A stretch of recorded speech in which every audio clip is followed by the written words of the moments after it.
Hi students, welcome back to Wits classes. This is part number 2 for chapter number 1, Evolution and the Fundamental of Business.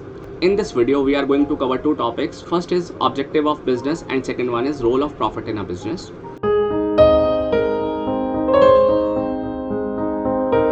Our first topic is objectives of business.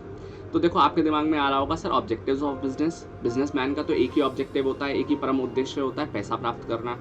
तो देखो आप हमेशा पैसा ही प्राप्त करने के बारे में नहीं सोच सकते, क्योंकि अगर आपका ऑब्जेक्टिव पैसा प्राप्त करना है तो आपके कस्टमर का ऑब्जेक्टिव है अच्छे गुड्स को पाना। आप पैसा प्राप्त करने के चक्कर में अच्छे गुड्स को डिलीवर करना भूल जाओगे, अपने एम्प्लॉयज़ के साथ अच्छा बिहेवियर करना भूल जाओगे। लेटर और सूनर आप कुछ ना कुछ ऐसी एक्टिविटीज़ में इंडल्ज हो जाओगे जिससे कि सोसाइटी को ये पता चल जाएगा कि ये बिजनेसमैन तो सिर्फ प्रॉफिट प्राप्त करने के लिए बैठा हुआ है।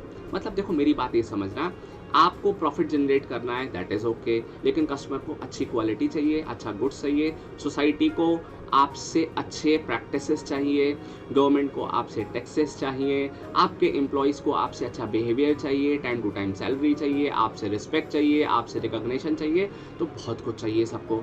तो अब क्या करेगा बिजनेसमैन को मल्टीपल ऑब्जेक्टिव रखने पड़ेंगे, क्योंकि एक ऑब्जेक्टिव से बिजनेस नहीं चल सकता। सिर्फ आप अपने बारे में सोचते रहेंगे तो बिजनेस नहीं चला पाएंगे, आपको कुछ मल्टीपल ऑब्जेक्टिव्स लेके चलने पड़ते हैं। तो पहला ऑब्जेक्टिव सीरीज में आपकी बुक में भी देख पाएंगे आप, पहला ऑब्जेक्टिव है ऑर्गेनाइजेशनल ऑब्जेक्टिव, जिसको हम इकोनॉमिक ऑब्जेक्टिव भी कहते हैं। ये वही ऑब्जेक्टिव है जिस पर्पस के लिए बिजनेस सेट हुआ है, ये वही ऑब्जेक्टिव है जिसके लिए आपने बिजनेस को स्टैब्लिश किया है। तो देखो किसी भी बिजनेस का मेन जो ऑब्जेक्टिव होता है प्रॉफिट मैक्सिमाइजेशन करना। ऑर्गेनाइजेशनल ऑब्जेक्टिव भी ना फर्दर 3 पार्ट में डिवाइड हो जाता है, क्योंकि शुरुआत से ही पहले दिन से आपको सिर्फ प्रॉफिट नहीं आ सकता। प्रॉफिट कमाने के लिए भी ना आपको सीरीज को फॉलो करना पड़ेगा, और ये सीरीज देखो आपको स्क्रीन पर भी दिख रही होगी, आपकी बुक्स में भी दिख जाएगी। Survival, profit, growth. Survival, profit, growth. देखो सर्वाइवल का मतलब क्या है? देखो बेसिक ऑब्जेक्टिव बिजनेस का प्रॉफिट तो होता ही है, लेकिन आप बिना सर्वाइव करे कैसे प्रॉफिट कमाइएगा? तो जब तक आप सर्वाइव नहीं करेंगे तो प्रॉफिट तो नहीं आ पाएगा। तो फर्स्ट पॉइंट है you must be survive in the market. देखो आपने एक नया बिजनेस स्टैब्लिश किया है, हो सकता है कि आपसे अच्छे बिजनेसमैन या आपके गुड्स से अच्छा गुड्स डिलीवर करने वाले लोग सोसाइटी में पहले से ही स्टैब्लिश्ड हो सकता है कि आपका कॉम्पिटिटर आपसे भी ज़्यादा स्टैब्लिश्ड हो। तो शुरुआत में तो आपको सर्वाइव ही करना पड़ेगा। कोई भी बड़ी कंपनी इनिशियल स्टेज में सिर्फ सर्वाइव ही करती है। तो पहले दिन से आप प्रॉफिट कमाने के उद्देश्य से मत आइए, पहले दिन आपको सर्वाइव करना पड़ेगा। बात मेरी समझ रहे हैं?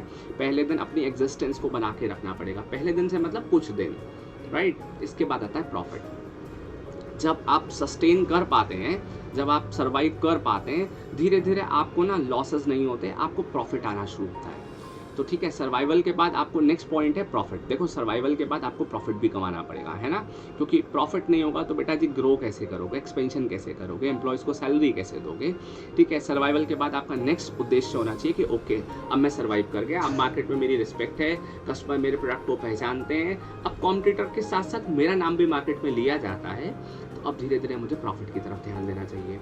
ठीक है, सर्वाइवल के बाद नेक्स्ट स्टेप इज प्रॉफिट। ठीक है, प्रॉफिट के बाद जब आपको एक रीजनेबल अमाउंट ऑफ प्रॉफिट होने लग जाए, ठीक है, जब आप एक adequate amount of profit generate कर पाएँ, then you have to think about growth. अब ग्रोथ क्या है जी? ग्रोथ होता है कि बेटा अभी आप एक प्रोडक्ट लॉन्च करे हो, अब आप मार्केट के अंदर 2 प्रोडक्ट लॉन्च कर रहे हो। अभी आपकी एक फैक्ट्री है, अब आपकी 2 फैक्ट्री हो जाएं। अभी आपके यहाँ 50 एम्प्लॉय काम कर रहे हैं, अब फिर धीरे धीरे आपने 50 एम्प्लॉयज़ को 60 किया, 70 किया, 80 किया। तो ये है ग्रोथ। तो ग्रोथ क्या है बेटा? बिजनेस को बढ़ा करना, है ना। तो क्या लिखा है? Besides earning of profit an organization has to grow in order to remain in the industry. For this purpose the management of organization has to exploit it resources effectively and efficiently. मतलब देखो grow करने के लिए आपको क्या करना पड़ेगा? अपने रिसोर्सेज को प्रॉपर यूटिलाइज करना पड़ेगा, आपको अपने काम को टाइम पर भी कंप्लीट करना पड़ेगा और मिनिमम वेस्टेज के साथ भी करना पड़ेगा। ठीक है, तो ये है हमारा पहला ऑब्जेक्टिव, ऑर्गेनाइजेशनल ऑब्जेक्टिव। इसके बाद नेक्स्ट ऑब्जेक्टिव आता है, वो है सोशल ऑब्जेक्टिव। हमेशा ऑर्गेनाइजेशनल ऑब्जेक्टिव अचीव करते रहोगे तो सोसाइटी को कब ध्यान दोगे? कुछ बच्चे लोग कहते हैं कि सर हम सोसाइटी को क्यों ध्यान दें? देखो बेटा ये हमें समझना पड़ेगा कि business is an integral part of society. देखो सोसाइटी का ही एक पार्ट है, हमारे यहाँ जो एम्प्लॉय काम करते हैं वो भी सोसाइटी से आते हैं, हमारे जो कस्टमर हैं वो भी सोसाइटी से आते हैं। तो हम सोसाइटी को ओवरलुक नहीं कर सकते, उसको हम नज़रअंदाज नहीं कर सकते। तो हमें सोसाइटी के बारे में भी कुछ ना कुछ सोचना पड़ेगा। ठीक है, अब हमें कुछ ना कुछ ऐसा काम करना पड़ेगा जिससे हम सोसाइटी को हेल्प कर सकें। अब कैसे कर सकते हैं? देखो मैं आपको कुछ पॉइंट्स बताता हूँ। सबसे पहले whatever goods and services you are producing, produce it in a good quality as well as provide it to the customer at a reasonable price. मतलब whatever goods and services in which you are dealing, आपको उन goods and services को अच्छी quality का produce करना है और reasonable price में कस्टमर को अवेलेबल कराना है। एम्प्लॉयमेंट जनरेशन आप कर सकते हैं। इसके अलावा अनफेयर ट्रेड प्रैक्टिसेस को थोड़ा अवॉइड कीजिए, पोल्यूशन को अवॉइड कीजिए, गवर्नमेंट को टाइम टू टाइम टैक्सेस पे करिए, ठीक है। जो बेसिक एमिनिटीज़ हैं अपने एम्प्लॉयज़ को वो अवेलेबल कराइए, उनके हेल्थ केयर, उनके एजुकेशन पर ध्यान दीजिए।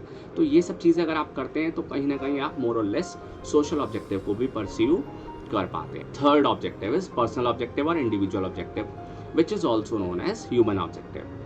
अब देखो एक बात हम ये समझ रहे हैं कि हमने अपने बारे में सोच लिया पहले ऑब्जेक्टिव में यानी इकोनॉमिक ऑब्जेक्टिव में, थोड़ा बहुत सोसाइटी के बारे में भी सोच लिया सोशल ऑब्जेक्टिव में, लेकिन अगर हम एक तीसरी कड़ी जो है हमारे एम्प्लॉयज़, उनके बारे में अगर नहीं ध्यान दे पाए तो बेटा एम्प्लॉयज़ ना छोड़ छाड़ के इधर उधर कहीं भाग जाएंगे। ऑनेस्ट होंगे तो डिसऑनेस्ट हो जाएंगे, मोटिवेटेड होंगे तो लथार्जिक हो जाएंगे। तो हमें एम्प्लॉयज़ के बारे में भी सोचना पड़ेगा। देखो एम्प्लॉयज़ ने हमारे यहाँ आए हैं तो किसी ना किसी रीज़न की वजह से आए हैं।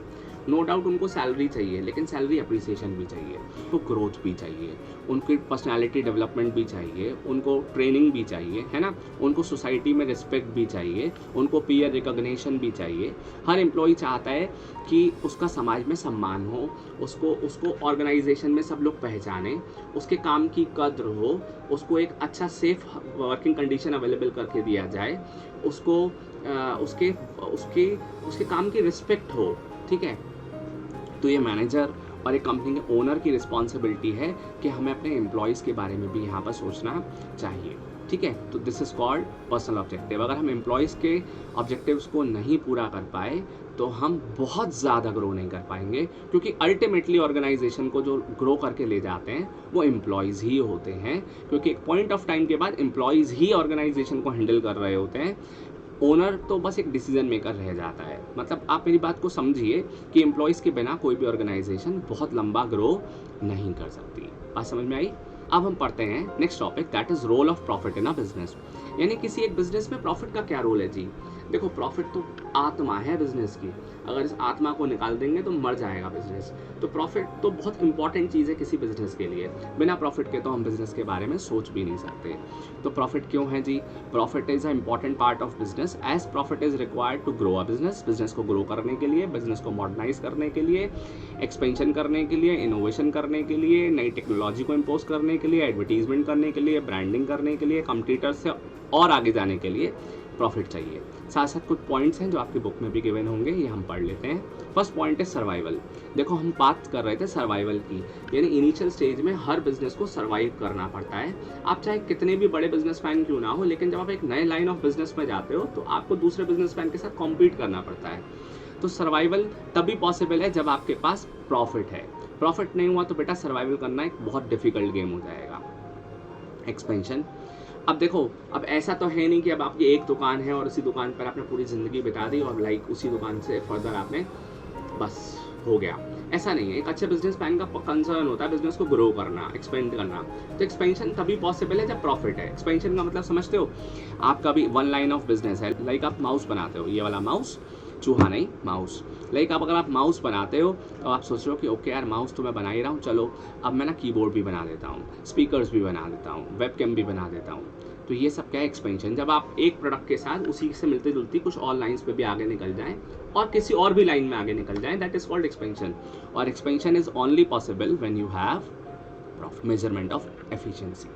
देखो सिंपल सी बात है बेटा, अगर आपके पास प्रॉफिट है, यानी अगर आपने बिजनेस में प्रॉफिट जनरेट किया है, आपकी बैलेंस शीट अच्छी प्रॉफिट दिखा रही है, तो इसका मतलब आपने बहुत एफिशिएंटली बिजनेस को रन किया है।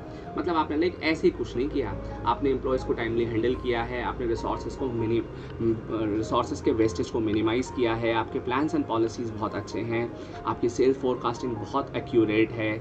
ये सब काम करने के बाद ही ना प्रॉफिट आ पाता है। देखो profit is and result of all activities done by manager. Manager अच्छा काम करेगा तो फिर एंड रिजल्ट प्रॉफिट आता है। तो इट शोज़ कि अगर आपके बिजनेस में प्रॉफिट है तो आपने बहुत एफिशिएंटली बिजनेस को रन किया है। Reward for risk bearing. अब देखो एक बिजनेसमैन इतनी रिस्क लेता है, ठीक है, इतना लाखों का बिजनेस, करोड़ों का बिजनेस करता है, इतना ज़्यादा रिस्क लेकर के बिज़नेस को एस्टैब्लिश करता है, तो अल्टीमेटली उतनी बड़ी रिस्क लेने के बाद उसको रिवॉर्ड क्या मिलता है? उसको मिलता है प्रॉफिट, ठीक है? Better reputation and goodwill. अब what is goodwill and reputation, you all know. तो अच्छी गुडविल और अच्छी रेपुटेशन आपको तभी मिलेगी जब आपके पास प्रॉफिट होगा। अगर आपके पास प्रॉफिट होगा तो अपने प्रॉफिट से बिजनेस को ग्रो करेंगे ना, तो आपकी मार्केट में, सोसाइटी में आपकी रिस्पेक्ट एक अलग ही होगी। वो बिजनेसमैन जिनके पास एक सही प्रॉफिट है, ज़्यादा लोन नहीं है, ज़्यादा उनकी बुक्स में, उनके अकाउंट्स में ज़्यादा डेट नहीं है, तो उनको सोसाइटी में रिस्पेक्ट मिलती है, उनको समाज में अच्छी निगाह से देखा जाता है। तो आपको बेटर रेपुटेशन और गुडविल तभी मिल पाएगी जब आपका अपना प्रॉफिट होगा, आपके बिजनेस में बहुत ज़्यादा लोन्स और डेट नहीं होंगे, ठीक है?